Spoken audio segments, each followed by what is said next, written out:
Welcome back to All Day Live here on Fox Local today as the World Cup takes over our airwaves on Channel 9.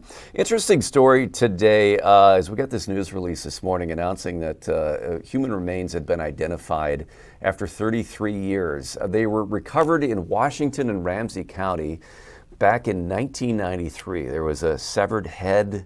There was, I believe, a foot. Now identified as Denise Elaine Sexton Hartley, last seen, I think it was in the St. Paul area in 1993. So long awaited answers for her family, what happened to her. She was 27 when she disappeared.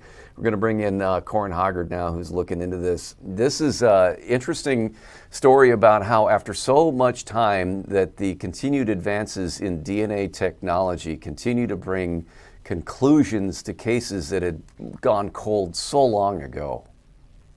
Yeah, it's really like a family tree genealogy kind of investigation here, where, back in 93, DNA was barely something that police investigators thought about. But now, they can look back at an old case like this where they do have the victims, some of her DNA is available to them, and they can just go back and kind of try to compare that to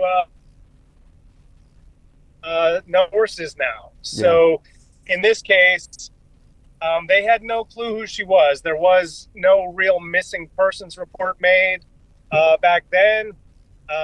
They clues for quite some time here, and just recently in the last 4 years, the DNA Doe Project started to make investments in this, and they, using genealogy, they traced this victim to a second cousin, and then from there just kind of narrowed it down.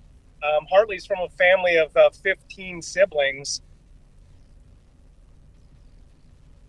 Three of those siblings had moved up here to Minnesota from Ohio, and only one of them was missing. And so they realized it was her and confirmed that she had a daughter who she left back in Ohio, and they had confirmed using her DNA that this was indeed that young lady's mother. Yeah, what's interesting is, DNA technology obviously has advanced a lot, in the time period here that people might wonder, well, what now that you couldn't have done 10 years ago? But a lot of it, as you mentioned, there's the genealogy, is that is people use their own DNA on basically genealogy websites. Suddenly there's some more information available to investigators that allow them to link the DNA that they have with these body parts that they've had for 33 years to people who've been searching their own family tree. Right, and you have to actively be searching for that to actually make the connections. They don't just the cold case DNA isn't just sitting there waiting for a match. It's sitting there waiting for them to do some testing to see if it matches. And so, the more that they get these kinds of cases with the DNA into, a database, the more, the easier it'll be to start making the dots connect. But in this case, it's something where, luckily they were able to make that work. And, it's still an open investigation at this point. There was, back in 1993, a phone call to police that included a confession and a place to go look for the rest of the body parts that were missing. They did conduct a search under the Mendota Bridge, which is where that person said to look. They didn't find anything. They also couldn't identify the male caller. That's another situation where 1993 technology failed them in a way that, modern technology, people might not even understand how it could fail, but they couldn't trace that call in 1993. So, they are trying to see if they can catch up to whoever did this, whether it was that caller or not. They still don't know. But this is now an unsolved murder with an actual known victim. That gives them a lot more kind of angles to look at in this investigation. They know who the victim was now.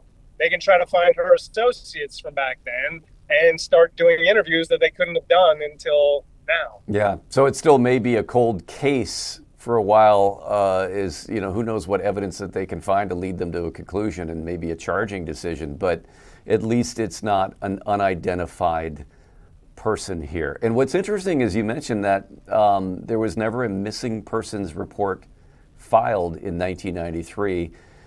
We don't really know why. Yeah, I mean, she was a person who lived in Ohio with, most of her family was out there. She had some troubles there.